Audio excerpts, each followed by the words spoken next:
Warehouse, presented by Alliant Energy. Alliant Energy, we're on for you. Once a home is cleaned up and prepped and ready to be rebuilt, that's the time to think about energy-efficient products. Our expert here today is Bob Bryce with Synergy. Hi there. Hi, Bob. When it comes to energy-efficient rebuilding, what areas are the most important ones to consider? That's a good question. Depending on what type of disaster has happened, whether it's flooding or tornado or anything like that, will kind of dictate how much work actually has to go into the house to be rebuilt. In this particular case, even though the entire home wasn't damaged, the homeowner decided to actually take it all the way down to the shell and start over at this point. And so you can see basically at this stage, we're looking at things like insulation, air sealing. We're also going to be taking a look at the heating and cooling systems to make sure that they're actually performing the way that they should be. And then also taking into account indoor air quality and moisture management. Make sure everything is safe and also in good working order. Well, let's go right down that list and talk first then about insulation. Sure. What should we look for?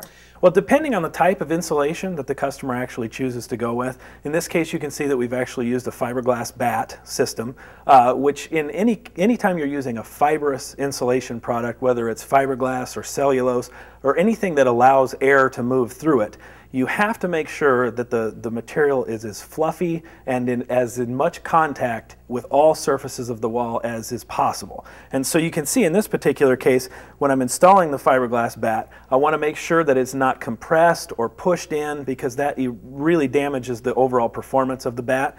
But in addition to that, when I have things like electrical wires, I want to make sure that I actually split that insulation around the electrical wire instead of doing something which you might typically see, which would be to either cram the insulation behind the wire or actually put the insulation in front of the wire. Because then it would be compressed. Correct. And anytime you compress fiberglass insulation, it really does not do the job that you've paid for it to do. Okay, well, let's talk about air infiltration then.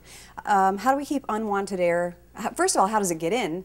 And then how do we keep it out? Sure. When we're talking about things that happen outside versus inside, we have a lot of differences in pressure that caused by the wind.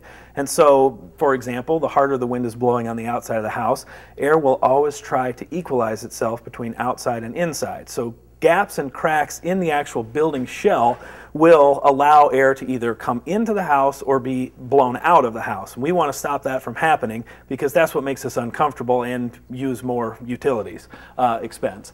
So we have things like this when we actually go through and air seal and make sure that all the cracks and crevices, any large gaps, whether it's in the wall cavity or around windows or electrical outlets, things like that, we want to make sure that we get a good airtight product like a foam product in there to stop the air from moving. As long as we stop the air movement in the wall cavity, then our insulation can do the job it's supposed to do. Well, I guess around these windows and stuff too, that's got to be a really important area. Yep, you can see just a little bit here. We've got some foam insulation that's actually been installed along the side of this. This is important because a lot of times people will take a fiberglass bat and kind of jam it in there, and like we just mentioned with this, when insulation is compressed, it doesn't actually work properly. So we use a nice airtight material like a foam product to make sure that we're stopping air and, in this case, moisture from coming inside the house. Bob, what can you tell us about energy efficient heating and cooling systems? When we look at the heating and cooling system, of course, the logical place to start is buying the best equipment and most efficient equipment that we can purchase.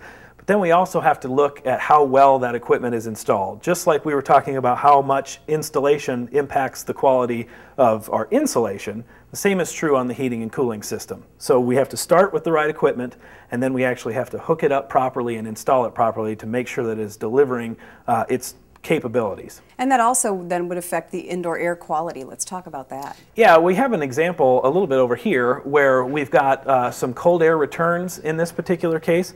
This is the part of the heating and cooling system that's bringing air back to the furnace or air conditioner, the air handler in the basement, and then it's actually going through the blower and bringing it out through other places. But this particular case, when you look at something like this, you can see we've actually air sealed with the orange foam there around the electrical boxes and also with the wire holes and things like that.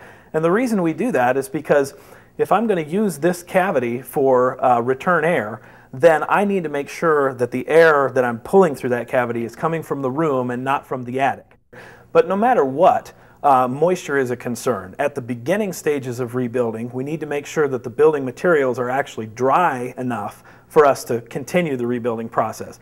But beyond that, when we're actually putting the home back together, we need to be smart about the decisions we're making so that we don't introduce unwanted moisture into the house or take unwanted moisture from inside the house and push it out in our wall cavities as well. So in a lot of climate zones, when we're doing both heating and cooling, that means we have to be very appropriate in terms of controlling that moisture to make sure that it's not coming in the house or going out of the house when we don't want it to, because that can cause a lot of damage. Are there any other considerations that we should keep in mind when rebuilding? The basic core of everything is that with as many different products that are available for the green market and efficiency-based products, it really is a one size for each home versus a one size fits all approach. So individualized recommendations for each home need to be taken into account because all solutions don't necessarily work for that home. So depending on what your goals are as a homeowner will determine what types of products you actually try to install to get the goals that you have met. Thanks, Bob. This is great information. Now we're going to cut away for a little bit, and when we come back, Bob and I are going to visit another flood-affected house. This one has been rebuilt, and they've done some terrific things. So stay with us.